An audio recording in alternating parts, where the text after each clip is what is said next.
Welcome back friends at the G K platform.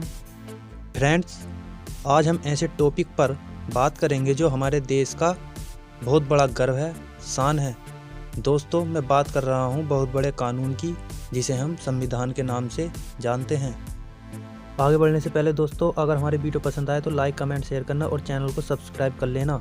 भाई, आज से हम संविधान पढ़ना शुरू करेंगे और पूरा संविधान टॉपिक वाइज पढ़ेंगे। हर टॉपिक में 10, 20 या 25 क्वेश्चन होंगे। दोस्तों, अगर आप चाहते हैं कि हमारे हर टॉपिक की वीडियो आपके पास पहुंचे तो हमारे चैनल को सब्सक्राइब जरूर कर लें। तो चलिए आज का टॉपिक शुरू करते हैं।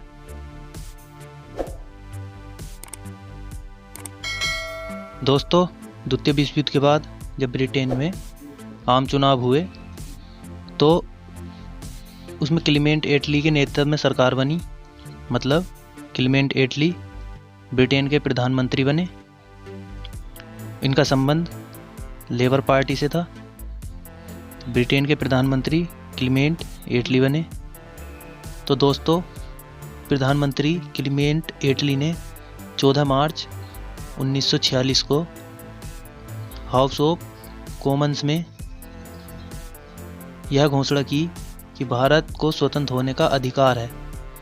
इसलिए उन्होंने अपने कैबिनेट मंत्रियों का 3 सदस्यीय कैबिनेट मिशन भारत भेजा, जिसके सदस्य Stafford Cripps, Pethick Lawrence, A B Alexander थे। स्टैफोर्ड क्रिप्स व्यापार बोर्ड मंत्री थे और पेंथिंग लॉरेंस ये भारत सचिव थे और एबी अलेक्जेंडर ये नौसेना के मंत्री थे। तो इन 3 जनों का दल बनाकर कैबिनेट मिशन के नाम से भारत भेजा गया। तो दोस्तों, कैबिनेट मिशन के अध्यक्ष जो थे वे पेंथिंग लॉरेंस थे। पेंथिंग लॉरेंस अध्यक्ष बने कैबिनेट मिशन के। तो दोस्तों, क्वेश्चन है, द्वितीय विश्व युद्ध के बाद ब्रिटेन में 1945 में हुए आम चुनाव में किसके नेतृत्व में सरकार बनी? तो बताइए दोस्तों, स्टैफोर्ड क्रिप्स और क्लीमेंट एटली या पेंथिंग लॉरेंस या पीटी नेहरू? तो किनके नेतृत्व में सरकार बनी? अभी ऊपर बताया था, वो थे क्लीमेंट एटली। ऑप्शन ख, क्लीमेंट एटली भारत के प्रधानमंत्री बने थे। अगला क्वेश्चन दोस्तों, कैबिनेट मिशन के अध्यक्ष कौन थे? तो दोस्तों ही बताया था कैबिनेट मिशन के अध्यक्ष कौन थे। Stafford Cripps, Pethick Lawrence, A B Alexander, none of these, इनमें से कोई नहीं। बताइए दोस्तों, कैबिनेट मिशन के अध्यक्ष कौन थे? तो वे ऑप्शन ख, पेंथिंग लॉरेंस थे। उन्हें कैबिनेट मिशन का अध्यक्ष बनाकर भेजा गया। दोस्तों, अगला क्वेश्चन है, कैबिनेट मिशन भारत कब पहुंचा? क्वेश्चन तीसरा, कैबिनेट मिशन भारत कब पहुंचा? तो बताइए कब पहुंचा भारत? तो वो पहुंचा 24 मार्च 1946। ऑप्शन क। इसने भारत में पहुंचकर भारत में तत्काल एक अंतरिम सरकार की स्थापना की तथा संविधान सभा का गठन किया। संविधान निर्माण हेतु एक योजना प्रस्तुत की।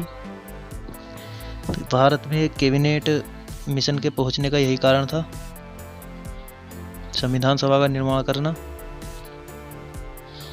दोस्तों, अगला क्वेश्चन है, संविधान सभा के सदस्यों की संख्या कितनी निश्चित की गई? तो दोस्तों, संविधान सभा के कितने सदस्य थे ये बताना है। 348, 389, 292, 93। ऑप्शन ख, 389, जिसमें 292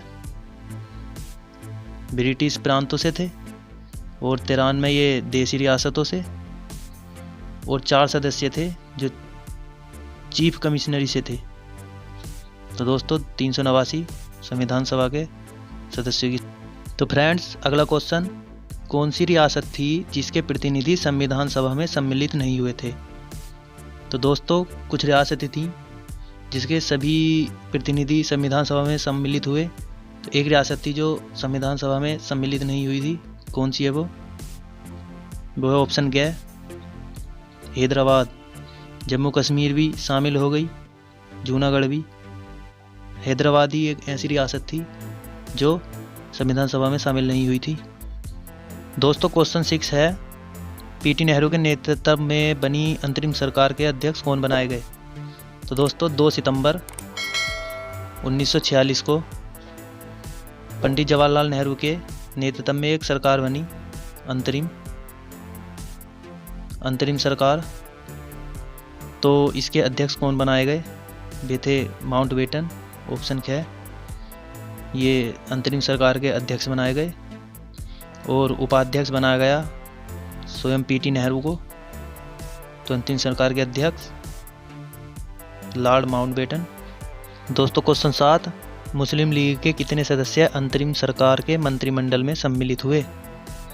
तो दोस्तों मैं बता दूं, इस परिसर में कुल 13 सदस्य थे जब ये सरकार बनी।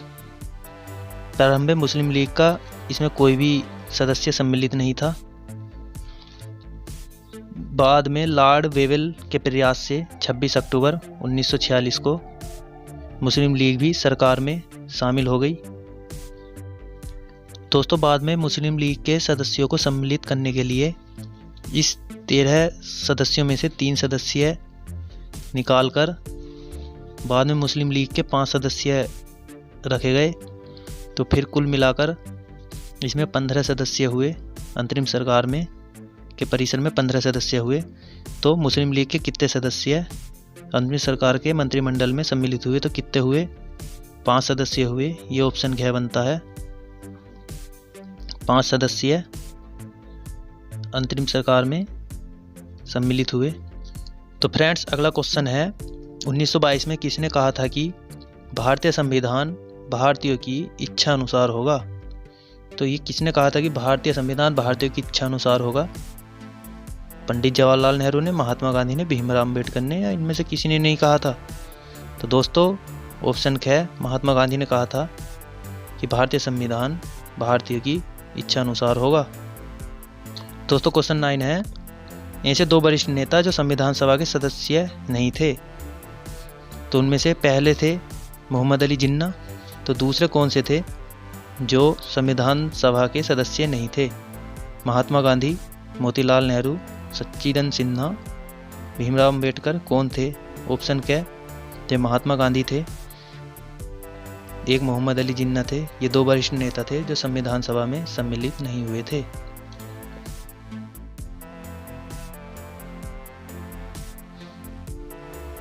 तो दोस्तों संविधान तो हम पढ़ रहे हैं, क्या आप जानते हैं संविधान का पिता किसे कहा जाता है? तो बताइए संविधान का पिता किसे कहा जाता है? BN राव, राजेंद्र प्रसाद, भीमराव अम्बेडकर, पंडित जवाहरलाल नेहरू। तो बताइए दोस्तों इनमें से किसे कहा जाता है संविधान का पिता? यह है ऑप्शन ग, भीमराव अम्बेडकर। भीमराव अम्बेडकर को संविधान का पिता कहा जाता। तो दोस्तों भीमराव अम्बेडकर को संविधान का पिता कहा जाता है। दोस्तों हमारी वीडियो अगर पसंद आई तो लाइक, कमेंट, शेयर करें और चैनल को सब्सक्राइब कर लें। तो दोस्तों आज का टॉपिक हम यहीं समाप्त करते हैं। कल हम